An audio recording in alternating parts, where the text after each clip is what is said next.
My name is Laurent Hodges, and I'm a member of the physics department here. And part-time employee with the Ames Laboratory. during the summer, second summer session, I've been teaching a course, Physics 490P, on the physics and chemistry of pollution. And the object of this course is to discuss the types and sources.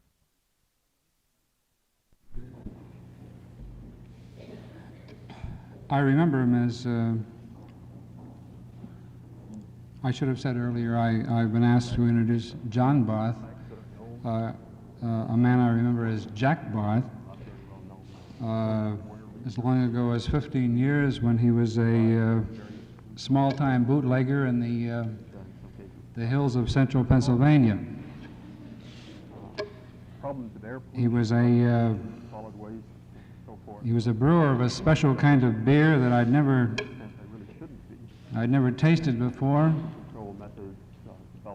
It was a beer that it was wild, it was heady, it was uncivilized. Whenever he poured it into a glass, there was a great deal of Look at environmental effects of using electric power. activity in that glass. Hearings that were held last fall. And Committee on Atomic Energy we used to drink through the evenings his probably has Barth beer, hearings available. and I'd like to read more about these problems. I suspect that this fine brew that he concocted had something to do with the kind of prose that he finally turned out. Energy production. It was like Keats's wine. It was a brew. It was a Barth brew that with bubbles forever winking at the brink. Which have developed over time and included Dionysian. food for biological energy. With Wood, coal, you Iowans would probably not understand this kind of beer, being nuclear energy. acquainted only with called near beer here in Iowa. By the United Was it 3.2, something like that? Series called World Energy. I think Jack's ran up to 16-20% alcohol content. That is to say, on the basis of the amount of heat, 1 metric At ton any of rate, 28 to 29 million BTU. by the time I discovered that Jack was a writer, I was terribly impressed, more impressed with his brew mastery. In the United States during the 1960s, And 5% of the world it wasn't unusual to learn that this fellow that I'd become a friend of was interested in writing. We were all would-be writers. And he asked me finally to look at a manuscript of his. I was a little bit reluctant to, having looked at the work of other acquaintances and finding that one had to be a little bit hypocritical, had to be polite. I was a little reluctant to read this and perhaps to have to give him something better than an honest judgment. So he gave me the manuscript of what later became his novel, The Floating Opera. It was at that time, it was at the point of making the rounds of the publishers unsuccessfully for quite some time. And in reading it, I was continuously astonished. I had never believed that this brewmaster could also brew a kind of heady prose that was unique and a kind of writing that I think that I had never encountered before in manuscript. You know, in reading the stories on the printed page, there's something hallowed about the prose, but in reading manuscripts, the stories, the tales are vulnerable. They're on a typewritten page, and what's wrong with the writing seems to leap out at one. But in this case, in reading the Floating Opera, I was hard put to find anything wrong with the manuscript. I was continuously astonished, and This was the novel that finally was accepted. To my wonderment, I wondered that it had taken so long to be accepted. It finally was accepted, and I think it was Harcourt Brace who finally had the courage to publish it, and it became a runner-up for the National Book Award. I think it may have made the National Book Award if it were not for a nasty compromise that Jack had to make in the ending of that novel, an accommodation such as first novelists often have to make in order to become published. The only thing wrong with Jack's becoming a writer of reputation, a writer today who is regarded as one of the few in the front rank of American novelists, if not world novelists. The only thing wrong with that is that he's ceased to make his wonderful brew that he made back in the hills of central Pennsylvania. He now drinks a civilized beer, and I'm a little embarrassed out here in Iowa to serve him Iowan beer, 3.2%, after having been accustomed to so heady a brew as he once brewed in Pennsylvania. Those of you here, if you are familiar at all with John Barth's writing, are probably familiar with his two monuments, the novels The Sotweed Factor, Giles Goatboy. I would urge you to look back to those earlier novels, the Floating Opera, The End of the Road, particularly the End of the Road, that novel that I first read in manuscript and was, as I said, continuously delighted with. It's one of the funniest, wittiest novels I think I've read.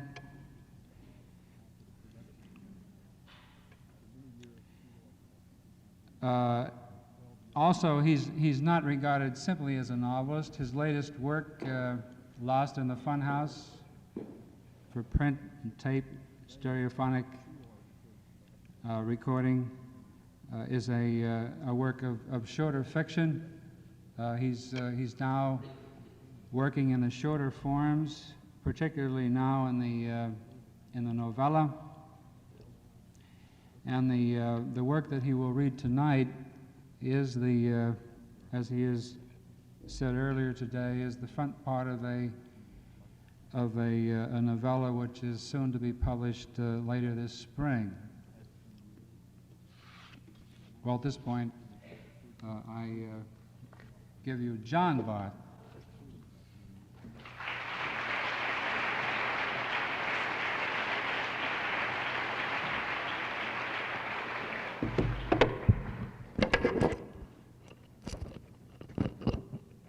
Good evening, and while I'm putting on this microphone or figuring out how to put it on, I'm reminded of a comment of a friend of mine who from central Pennsylvania, where I brewed that beer that Professor Cummings was speaking of, who said of Midwestern near beer, "Whoever called this goddamn stuff near beer was a mighty poor judge of distance."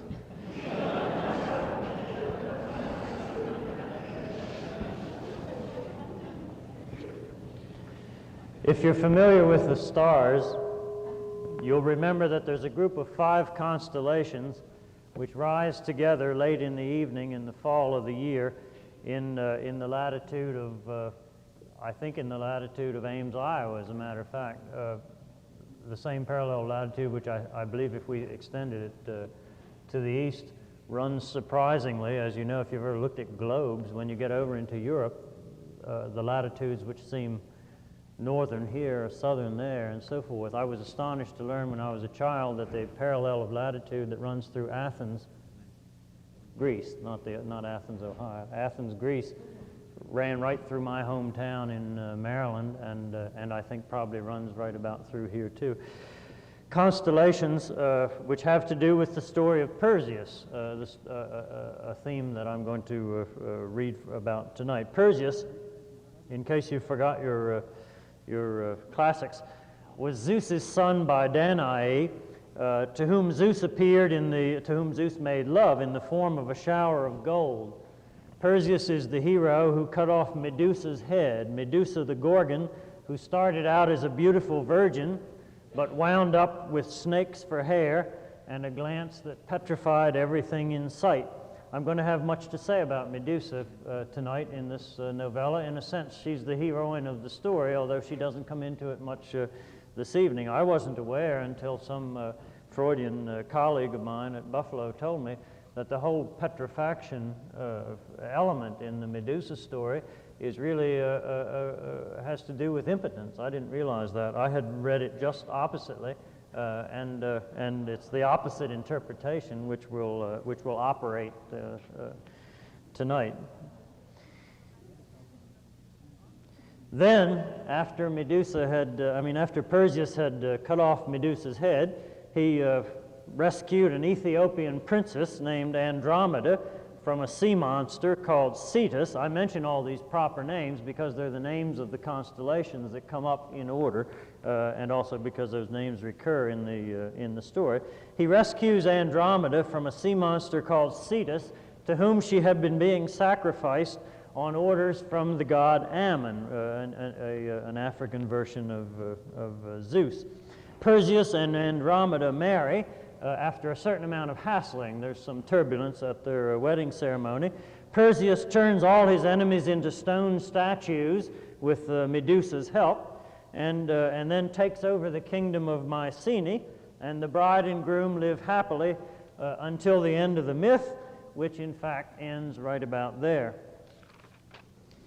Now, some time ago, I've composed a little novella called Perseid, which hasn't been published yet, from which I'm going to read the opening pages tonight. It takes up Perseus' story where the Greeks discreetly put it down and explains what happened to him and Andromeda and Medusa in middle life, how they all became big stars whose rising and setting rehearses their story every night. I'm charmed by the idea. I live on a lake in Pennsylvania. In southern New York, near Pennsylvania line, where the nights are clear, and I watch these stars come up, these constellations in order, and it charmed me that then in a way, that cyclical nightly rehearsal of the rising of the constellations rehearses the story of the myth over and over and over again. Medusa turns everybody into stone, but in my story, the end of which you won't hear, by acts of love and other things, they all get not petrified for a change, but just as, carbon pressed becomes coal, becomes diamonds, and so forth, they get estellated, they become stars. But the story goes on and on, the story of their life. I've been writing stories recently for reasons that I don't dare examine, about people who turn into the sound of their own voice, or people who turn into the story of their own lives. And I love the metaphor of these cyclical constellations rehearsing their own story endlessly. The narrator of this little novella is Perseus himself, no longer Perseus the hero, but Perseus the constellation, from whom a shower of golden meteors spritzes out across the sky every August, the famous Perseid shower in the middle of August, which all those meteors that radiate out of the constellation.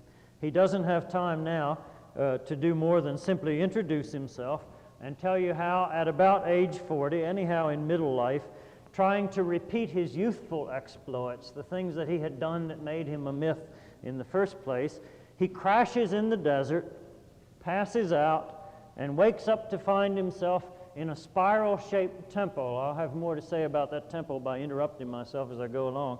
A spiral-shaped temple watched over by a lovely young priestess named Calixa. On the wall, let me speak of the spiral first. My great source of astronomical and mathematical information is Martin Gardner's column in the Scientific American.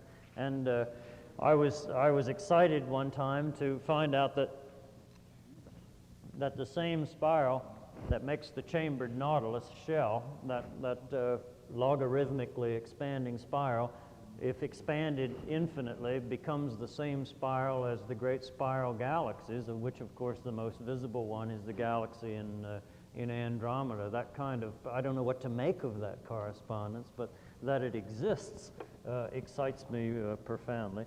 And if it's not so, you know, if some mathematician in the house knows that they really aren't similar, I hope he'll keep his mouth shut and so forth. I could go on about the metaphors of 19th century science and early 20th century science and how much poorer we are for finding out they're not true.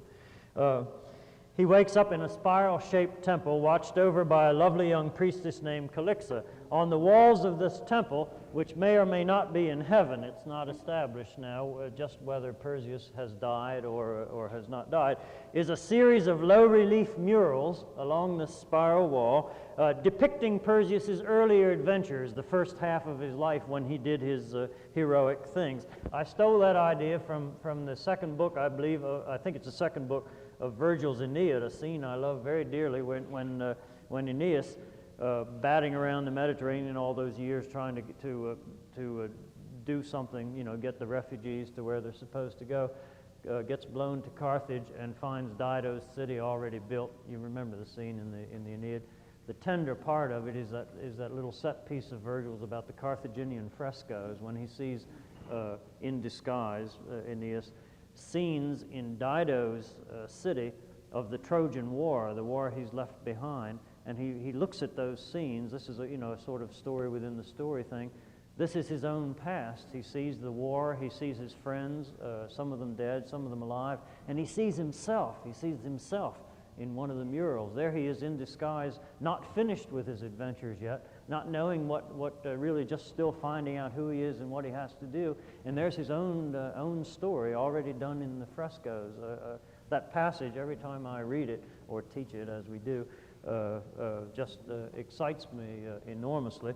And so I stole it and just made it a little spiral instead of the thing. Perseus speaks to you now from the sky, having just come up over the horizon.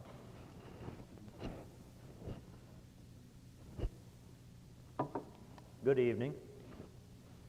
Stories last longer than men, stones than stories, stars than stones. But even our stars' nights are numbered, and with them we'll pass this patterned tale to a long-deceased earth. Nightly, when I wake to think myself beworlded and find myself in heaven, that's Perseus in the stars, I review the night I woke to think and find myself vice versa. I had been long lost, deserted, down and out in Libya. 2 decades past, I'd overflown that country with the bloody Gorgon's head, and every drop that hit the dunes had turned to snake. That's one of the features of the myth. I'll stop interrupting myself in a minute. When Perseus flies over the desert after he's cut Medusa's head off, her head's still dripping blood, and all the drops of blood fall on the sand dunes of Libya, and each one turns into a snake, and that's why Libya's full of snakes. Every drop that hit the dunes had turned to snake, so I learned later. At 20 years and 20 kilometers high, how could I have known? Now there I was, sea-leveled, 40, parched and plucked, every grain in my molted sandals raising blisters and beleaguered by those serpents of my past. It must have been that of all the gods in heaven, the 2 I had never got along with put it to me. Sandy Ammon, my mother-in-law's pet deity, who had first sent Andromeda over the edge, and Sabazius the beer god, who had raised the roof in Argos till I raised him a temple. Sabazius is Dionysus. He has 2 in northern Mediterranean tradition. Dionysus is a wine god. Sabazius is a different version of the same god, only he does beer instead of wine. Just then I'd have swapped Mycenae for a cold draft and a spot of shade to sip it in. I even prayed to the rascals. Nothing doing. Couldn't think where I'd been or where was headed, lost track of me entirely, commenced hallucinating. Wow. Somewhere back in my flying youth, I had read how to advertise help wanted when you're brought down. I stamped a whopping Perseus in the sand. Forgot what I was about. Writing sets your mind a tramp. Next thing I knew, I'd printed Perseus loves Andromeda.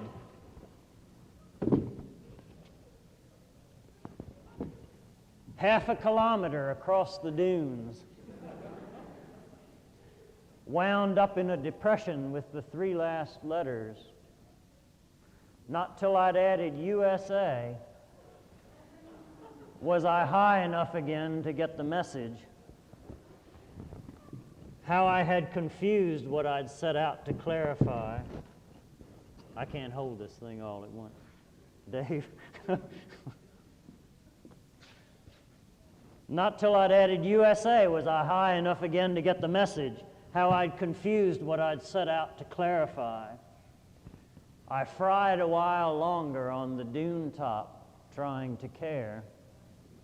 I was a dying man. So what if my Mayday had grown through self-advertisement to an amphisbane graffito? But oh, I was a born reviser and would die one. As I looked back over what I'd written, a fresh east breeze sprang from its right margin behind where I'd been aiming and drifted the A I'd come to rest on. I took its cue, erased the whole name,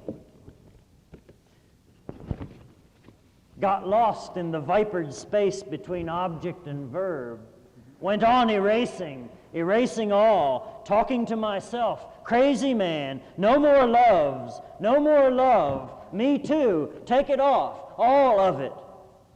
But I'd forgot by that time who I was, re-lost in that second space, my first draft's first.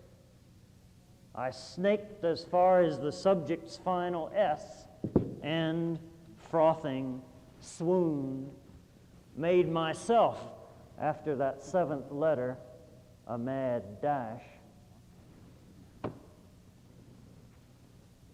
And that's all you remember? Asked Calixa.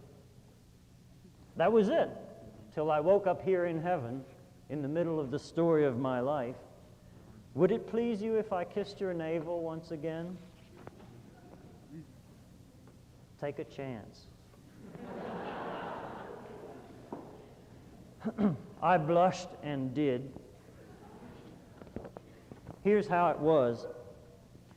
Some lost time since I had died, as I imagined, with my name, I opened eyes upon a couch or altar, a velvet gold rectangle with murex purple cushions, more or less centered in a marble chamber that unwound from my left foot corner in a grand spiral like the Triton shell that Daedalus threaded for Coculus, once about the bed and out of sight. If you know anything about the Fibonacci series and all that other Martin Gardner crap, then you're right with me as I go through this. Once about the bed and out of sight. Upon its walls curved graven scenes in low relief, each half again and more its predecessor's breadth, to the number of 7 where the chamber wound from view, which scenes, when I had come fully home to sense, I saw depicted alabasterly the several chapters of my youth, most pleasing to a couched eye. The first, no wider than the bed from whose sinistral foot it sprang, showed Mother Danae, brazen-towered by vain Acrisius, my grandfather, for contraceptive reasons, lest she beget the son predestined to destroy, etc. Granddad himself, with grandmother Aganippe, stroked horses fondly in the court, unaware that up behind them Zeus in golden shower hood reined in upon their frockless daughter, jackpotting her with me. A pillar divided this mural from the next, as it were on my port quarter. Acrisius had judged Mom's story counterfeit, had called me his twin brother's bastard, had set suckler and suckled adrift in a brass-bound box. The scene itself was the beach of Cyclodean Seriphos. There was young Dictys with his net. He had fished us in, opened the chest, and stood agape at the sight of sweet nursing Danae in mint condition despite her mal demur. In the background of the scene was fairly copied the palace of Dictys' brother, King Polydectes. The third relief, a beam of and as broad as my altar couch, was set in Samos. 20 years were passed with the fluted pillar. Back in Seriphos, the king lusted after mother, and had rused my rash late teenhood with a pledge to marry someone else instead if I would contrive to bring him Medusa's head as a wedding gift. You're sure it was Zeus and not your uncle up in that tower?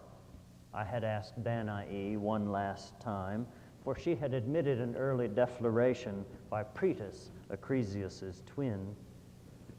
I was 16, she replied, but I knew a slug from a shower of gold. My father, she reassured me, was a lat-deep drench of drachmae. And you don't want to marry King Polydectes. Small change. So, banking on Dictys to safe keep her, I had set out for Samos on a tip from my half-sister Athena to learn about life from art. For represented in her temple murals there, and so redittoed here in mine, were all three Gorgons, snake-haired, swine-toothed, buzzard-winged, brass-clawed, whereof, as Semi-Cis was pointing out, only the middle one, Medusa, was mortal, decapitable, and petrifascient. Already holding the adamantine sickle Hermes had lent me and Athena's polished shield, I stood listening in that picture. A handsome auditor I was then to her hard instructions. Sword and shield, she said, would not suffice. One thing depended on another. Just as Medusa was prerequisite to mother's just as Medusa was prerequisite to mother's rescue, so to kill Medusa required not only the Athenian strategy of indirection, but other gear, namely Hermes' winged sandals to take me to Gorgonsville in far-off Hyperborea, Hades' helmet of invisibility to escape from the snake girl sisters, and the magic kibisis to stow Medusa's head in, lest she petrify all posthumously. But these accessories were in the care of Stygian nymphs, whose location was known not even to my canny sister. Only the grim gray Graeae could tell it, and they wouldn't. Do you remember the grim gray Graeae? These were the three sisters, the three gray sisters who had one eye and one tooth between them, which they shared. We go now to the grim gray Graeae. My first task then, clear-cut in the fourth panel, had been to hie me from Samos to Mount Atlas, where sat that crony trio on their thrones, facing outward, back to back, and shoulder to shoulder in a mean triangle. Never mind the spiral for a minute. Here are the three gray sisters sitting shoulder to shoulder, back to back, Pemphrido, Dino, and Enyo, facing outward, back to back, and shoulder to shoulder in a mean triangle. Somewhere off from its near vertex, which happened to be between terrible Dino and Pemphrido the Stinger, I hid behind a shrub of briar to reconnoiter, and soon induced concerning the single eye and tooth they shared their normal mode of circulation. Right to left things went around in a kind of rhythm, eye before tooth before nothing, as follows. Pemphrido. You want to make use of the heat that's actually being produced. Sulfur dioxides are another problem. There are a number of ways of trying to avoid sulfur dioxide problems. One way is to use fuels that contain low amounts of sulfur, for example, using coal that contains low amounts of sulfur.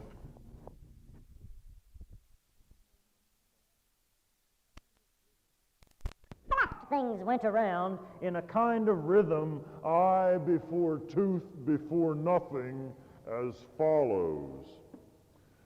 Pemfredo, say, blind and mute, sat hands in lap while Dino, on her right, wore the eye just long enough to scan her sector, and Ennio, on her left, the tooth just long enough to say, nothing. Then with her right hand, Pemfredo took the eye from Dino's left, clapped it in place and scanned, while Dino with her right took tooth from Ennio's left, popped it in to say, nothing, then passed it on to Pemfredo, who passed the eye around to Ennio, put in the tooth and said, nothing. Thus did report follow observation, and meditation report. Except that, as I learned some moments later, at the least alarum, any gray lady could summon by a shoulder tap what either other bore. For, having grasped the cycle, I moved closer in a cautious gyre, keeping ever abaft the eye at the vertex between speaker and meditator. But when I rustled a pebble underfoot, then blank Ennio, her right hand out for the eye from Pemfredo, whacked Dino into reverse and fetched the tooth as well. I lunged to her right, Pemfredo-ward, just as she clapped the organ in. By the time she was toothed to cry, something, Pemfredo had eared me at her feet and tapped Ennio for the eye, at the same time reaching right for the her-turn tooth. Dino, unable to reply that she'd returned the tooth to Ennio, swatted back both ways, twice tapped Ennio, got her hands crossed, giving Pemfredo the eye and Dino tooth. I dived through thrones to the center, all clapped all, eye and tooth flipped round in counter circles, but could be by none installed before doubly summoned. By deftly interposing at a certain moment my right hand between Dino's ditto and Ennio's left, I short-stopped eye. No problem then, as Pemfredo made to gum home their grim incisor, simply to over-shoulder her and excise it.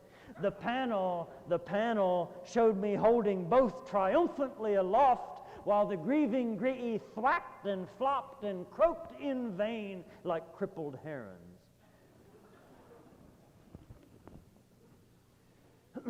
Its Stygian successor, in my judgment, was less successful, artistically speaking, for while it curved some 13 meters round my bedhead to the Gri'i's 8, both the task and its representation were much simpler. Having learned from that furious trio where those Stygian nymphs abode, perforce returning tooth for angry Pemfredo to speak with, but retaining eye by way of insurance against gray lady bites, it was simply a matter of going there, holding my nose thus against the miserable smell those girls gave off, and collecting from them the helmet, wallet, and wigged sandals. What did they smell like? Asked Calixa. Your opposite, I said. But if, immortal that you are, you had perspired through all eternity, rank sweat, here where I am most fond of kissing you, nor ever washed it all that time. I'm 24, Calixa said, until next week. That feels okay. But I couldn't tell her where took place that easy feat upon the wall, for just as Lethe's liquid is a general antidote to memory, so the Styx girl's stench proved specific against recollection of its source. All Pemfredo said was to shut my eyes and follow my nose, not opening the former till I was obliged to close the latter. No time at all till I had lapped the team of tool wardens there depicted and winged off, don't ask me whence. If she hasn't anyone to wash herself for her, primly declared Calixa, a girl should wash herself herself. The penultimate panel on my entire right hand was most eventful and my favorite. It's self-septuple in proportions similar to the wholes of which it was sixth episode.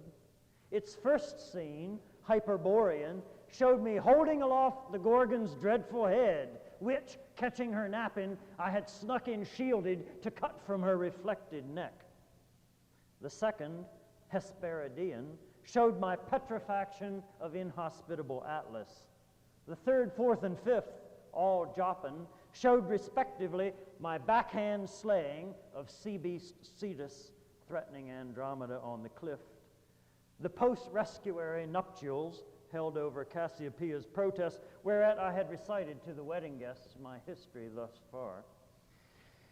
And the splendid battle in the banquet hall when my rival Phineus, who lusted after Andromeda, as had Pretus Danae, broke up the reception.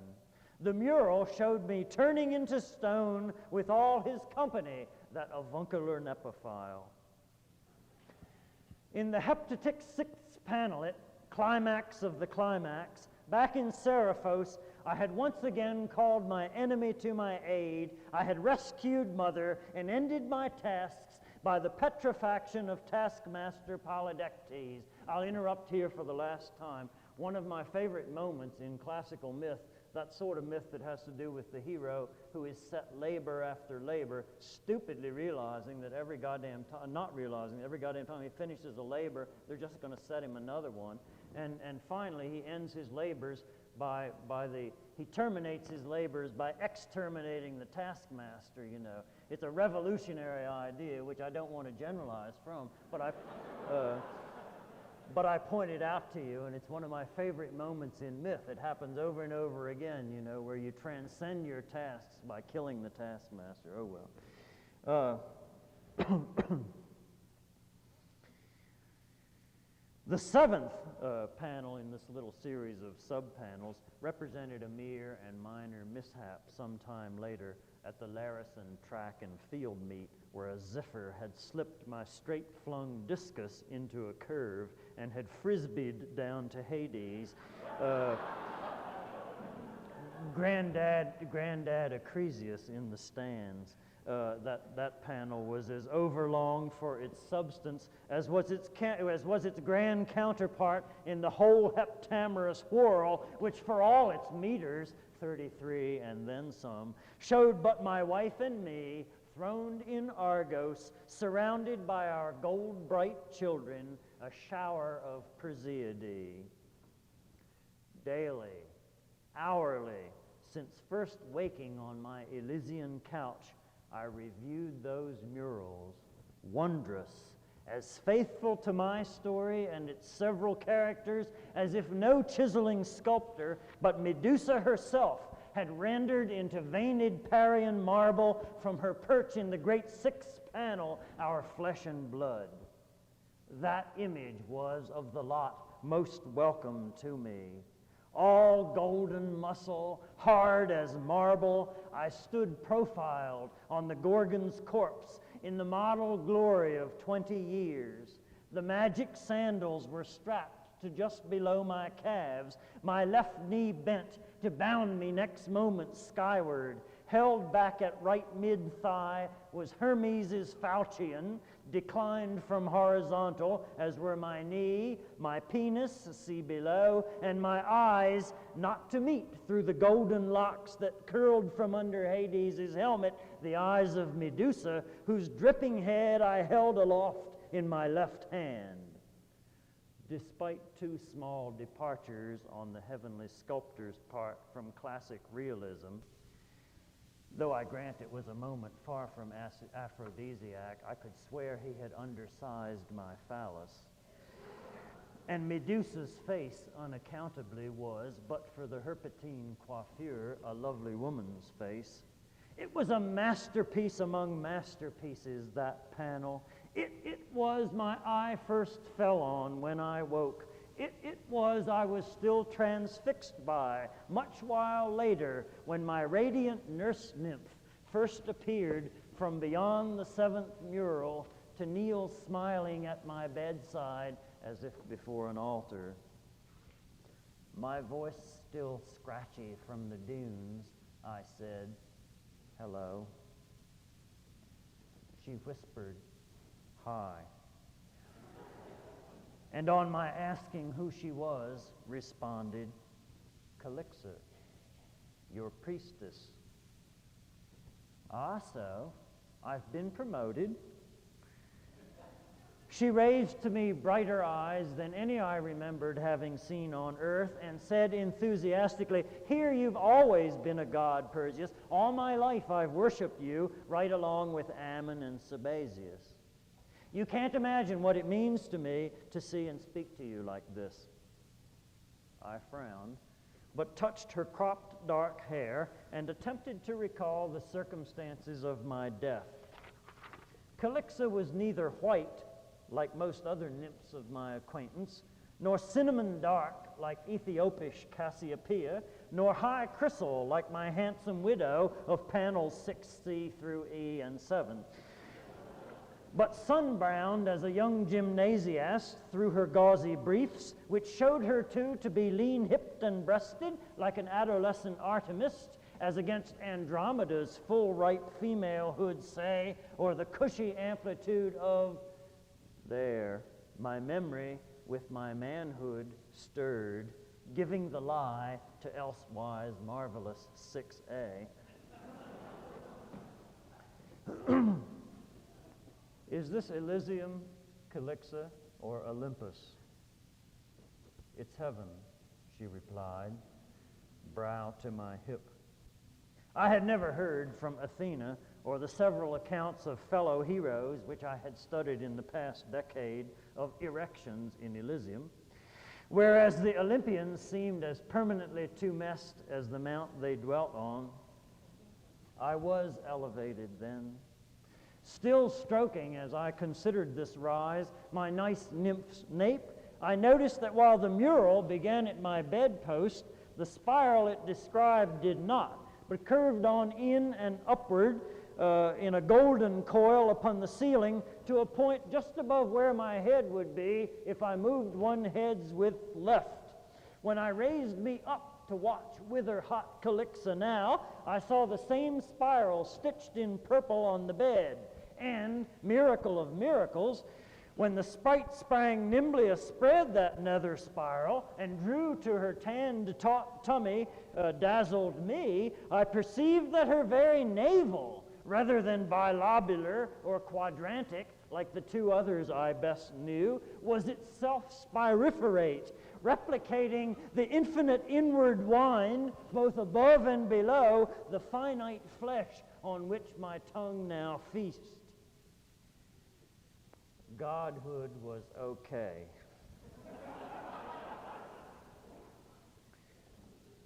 However, I was twice disturbed to find myself impotent. Twice in that, one, I twice tried Calixa then and there, that afternoon. I had not supposed the sun set on us immortals, and despite or owing to her own uncommon expertise, was twice unmanned. Two, it was the second time in as many weeks and women, so it came back to me the second time, I had thus flopped after never once failing done Andromeda in 7,000 nights, an alarming prospect for the nymphed eternity ahead. "It doesn't matter," insisted Sweet Sweat Calixa several times in each of the days and nights that followed. "It's just being with you I love, Perseus. It really is one of my dreams come true." There was another thing. Used as I was as king and mythic hero to a fair measure of respect admiration, love, I was unused to reverence. I could not make water without my votaries' adoring view. I had not known gods pissed like mortals. She literally licked clean the plates she fed me back to strength from. Not ambrosia after all, but dates, figs, roast lamb, and retsina as at home. I insisted she wash the plates after. Licked me clean too, like a cozy cat in lieu of bathing, and toweled me with her hair, too short for the job. Sport enough when one was in the sportive mood, as Calixa seemed more or less continuously to be. A mere embarrassment when one was not.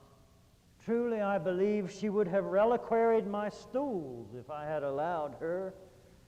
I hadn't guessed God's shat. You divinities take sex too seriously, she chided when I swore at that second slump.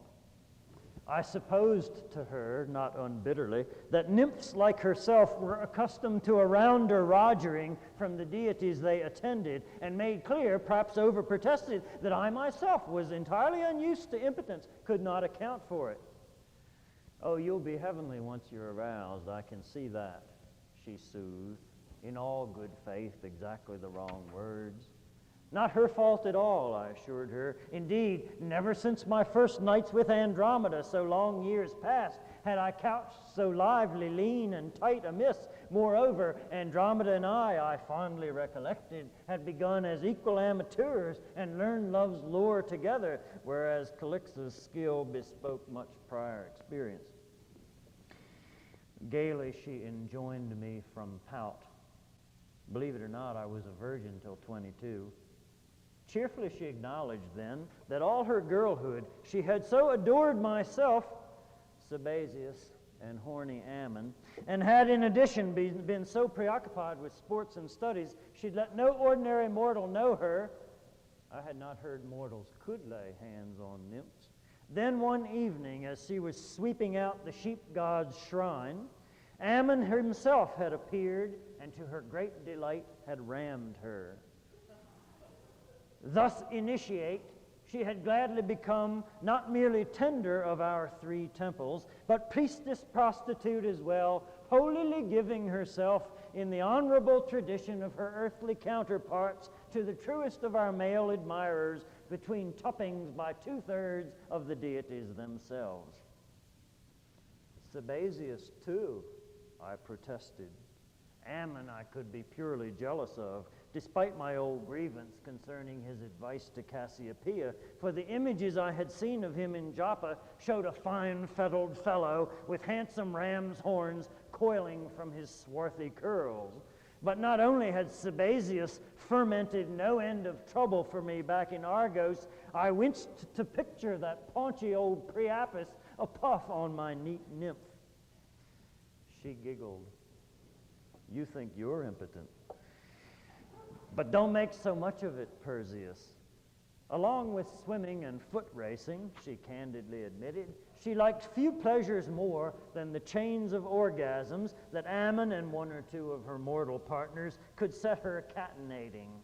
She and Sabazius, on the other hand, made do with beery conversations, burps and blowjobs, which, the first being long and friendly, the last short and sweet, pleased her in their way quite as well as Ammon's frisk, fierce fucks. You worry too much, she told me on the second night, when, flaccid once again, I had advised her vexedly to forsake me and revert to Ammonism. In the first place, I never stopped being an Ammonite, and never will, or a Sabazian either, even though neither of them keeps in touch with me anymore. I was not, she gently reminded me, the only god in her pantheon. On the other hand, it made her happy beyond imagine merely to be with me on my altar couch, to know her deity, any of her private trinity, as a warm human person, off his pedestal in her terms. Besides, was I really so naive as to equate lovemaking like a callow lad with mere prolonged penetration? Yes. I'm a hero, I indicated with a sweep my relieved glories, whose first extension she had revealed to me that day. Virtuoso performance is my line of work. She removed my dexter hand from her fleece, it being an article of her creed, even with deities, to allow no sheepish, merely dutiful clitorizing.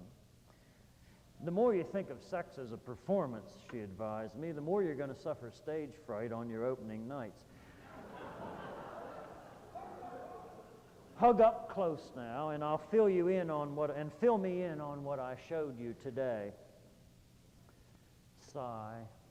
I did, curled up behind my wise, cute tutor as the temple's great second whirl, as the temple's great second whirl to which she had noonly introduced me encaunched the first. As I had come to hope and fancy, the Perseid reliefs and my altered view were not coterminous there where I sat regnant with Andromeda, a second series correspondent to the first in relative proportions, but of grander breadth to fit the scale of their enormous revolution, commenced just after, at the pillar on that farther wall, aligned quite with my left foot bedpost and Calixa's navel point. You saw how it was, I said. The kids were grown and restless. Andromeda and I had become different people. Our marriage was on the rocks. The kingdom took care of itself. My fame was sure enough, but I had lost my shine with my golden locks. 20 years it was since I had headed Medusa. I was 20 kilos overweight and bored stiff. With half a life to go, I felt fettered and coffered as ever by Danae's womb, or the brass-bound chest, or Polydectes' tasks. In fact, please keep your faces straight, I became convinced I was petrifying, and I asked my doctor if it mightn't be the late effects of radiation from Medusa. Just aging of the old joints, the fool declared, correctly. Told me to forget about the Gorgon, give up ouzo, get more exercise.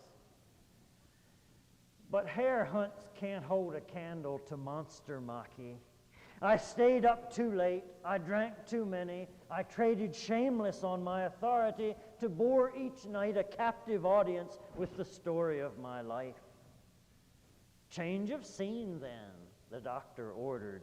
Bit of a sea trip, do you oodles? He even winked.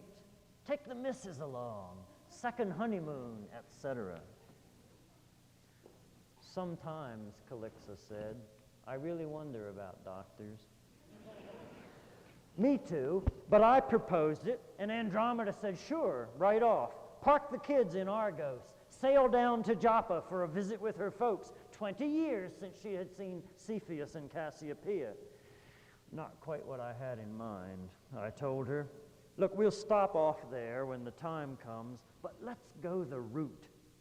Drop in on King Dictys in Seriphos. Say hello to Samian Athena. Run over to Mount Atlas, where I short-circuited the Grii. You've never seen Mount Atlas. Then a quick stop at Chemis on the Nile, where I landed for a drink before I saved your life. By the way, Calixa, I had unwound to follow with my eyes those furled episodes along the wall. Please don't stop, she pled. And taking her to mean, despite her policy, the idle handiwork that went with my recital, I resumed. So, it was a battle from the outset. Even though I dropped Styx Nymphsville, Hyperborea, and Hesperia for my itinerary to give us an extra week in Joppa and time for a quick look-see at Thessalian Larissa. Joppa, period, Andromeda said. I think she was being unreasonable, said Calixa.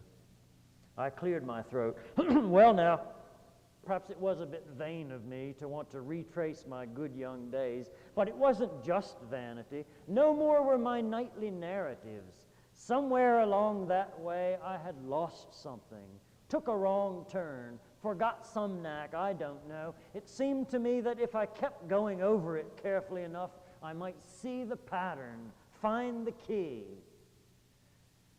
A little up and to your left, Calixa whispered. But I was lost now in my story.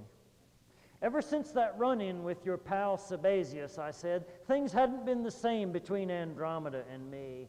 I told her how the bellied beer god had come binging in from Naxos with his new wife, Ariadne, under his Dionysian alias. He told me about her last time I saw him, Calixa confessed. At first I was mad with jealousy, but he was so happy and she was sweet. Everybody was mad, I said. Everybody was mad. The older women especially, drink, drink, drink. And when I tried to close the bars, Dionysus talked them into eating their babies till I gave in, honestly. I'd have held out for a while. You got to draw the line somewhere. But Andromeda claimed it was his fame I couldn't abide. Truth was, I declared, I did envy the upstart god his enthusiasts, more as my own glory had not increased since I had given up heroism for the orderly administration of Argolis. On the other hand, though not a prude mind, I quite believed in order, measure, self-discipline, and I was opposed on principle to indiscriminate housewife orgy, not to mention pedophage. I was no less than Sabazius, a son of Zeus, and if I was no god, owing to mother's mere mortality, I had the vita of a gold-haired, hard-tasked hero, whereas Sabazius, so far as I could see, did nothing but booze and bawl all day. Better say guzzle and go down, Calixa said comfortably. She too, she added, had no taste for orgies unless among especially valued friends, such as, say, the notion made her stretch, Ammon, Sabazius, and me, her general policy being to offer herself to others corporeally and otherwise to the extent of her esteem for them. Nevertheless, she had gone along with group, grope, gang, bang, daisy chain, and other perversions for her plump pal's sake, deferring her preferences to his, just as with Ammon she smoked hemp and humped hind too, although left to herself, so to speak, she'd choose light palm wine and position one more often than not. In both instances, her pleasure in theirs not only gratified her beyond her own preference, a mere martyr's reward in her view, but made distinctly pleasurable in just those circumstances the acts themselves. In short, she was by no means blind to Sabazius' shortcomings, but they were without effect on her worship of him. We really used to talk, Sabazius and I, she said. It occurred to me to ask why. In view of the foregoing, she had removed my hand in one previous paragraph and limped me with her laughter in another when I had asked permission to kiss her navel. Her reply was a quiet, short, and serious kiss that messaged clearly even subtless me, and I stirred against her nether cheeks, very near to ammonite erection, shrank from the adjective, recupped her, resumed my tale. I liked Sabazius okay too, I admitted, despite the trouble he had caused me. Once I'd agreed to build him a temple to keep the housewives happy, we drained many a goblet together before he moved on, but there was no peace after that with Andromeda. Now she claimed I had given in out of weakness or to curry favor on Mount Olympus. Was I pandering to public opinion? Was I yielding to the pedophagic protest groups? Was I kicking over my traces like a foolish 40-year-old? Fame and kingship had changed me, she declared, and not for the better, etc. Excuse me for saying so, Calixa said, but I don't think I care for Mrs. Perseus. Now watch you back up and defend her. Well, I did. None of those unpleasant accusations, but had its truth, as I saw when I wasn't defending myself against them, and its contrary side, as I saw when I was. But one fact was inescapable, however read or rationalized. Perseus the hero had prevailed or perished. Perseus the king had swallowed self-respect and not even compromised with, but yielded to his adversary. It was all downward after that, I concluded. Squalls and squabbles, flirtations, accusations, relovings and relapses. Let's not relive it. You know the story. It's all in that pillar. It's all in that pillar between the last panel yonder, where Andromeda and I sat sharing our love-seat throne, surrounded by little princelets, and the one today in which my scold-faced queen sat throned far right and sullen eye far left, our groanlings wandering between, and a ship making ready in the marble foreground. I went weekending once with Ammon down the Nile to Pharos, Calixa remarked. We swam a lot. It's the only time I've fucked underwater. It's not so great, actually, didn't you find? I asked her in her humor, delving at the same time down to recollection. The natural lubricants get washed off and it sort of hurts. I knew this sea nymph once. I liked it anyhow, Calixa said. Next night, too, we made less progress with each other than with the templed exposition. If only Medusa had petrified just that part.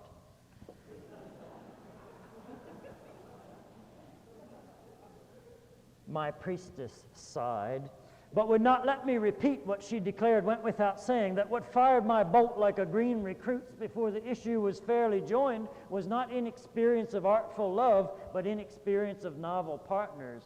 You're like some of the holiday tourists we get, she once declared.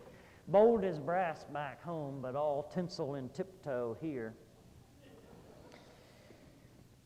When I had been Perseus proper, I told her, I had flown the known world over, Hyperborea to Hesperia, yet had never heard of tourists in the country of the gods. Part of every morning, afternoon, and evening, Calixa disappeared into the temple's outer whorls with strict instructions, as she said, from Zeus that I was not to follow past whichever mural she had last laid on me. Where did she go? I asked her now. What do? Was she slipping off to Ammon and Sabazius? Was she tourist-tupping in my heavenly precinct? She was not annoyed till I apologized at once for my impertinence. If you're going to be quarrelsome, be quarrelsome. Don't take 2 steps forward and 1 back. I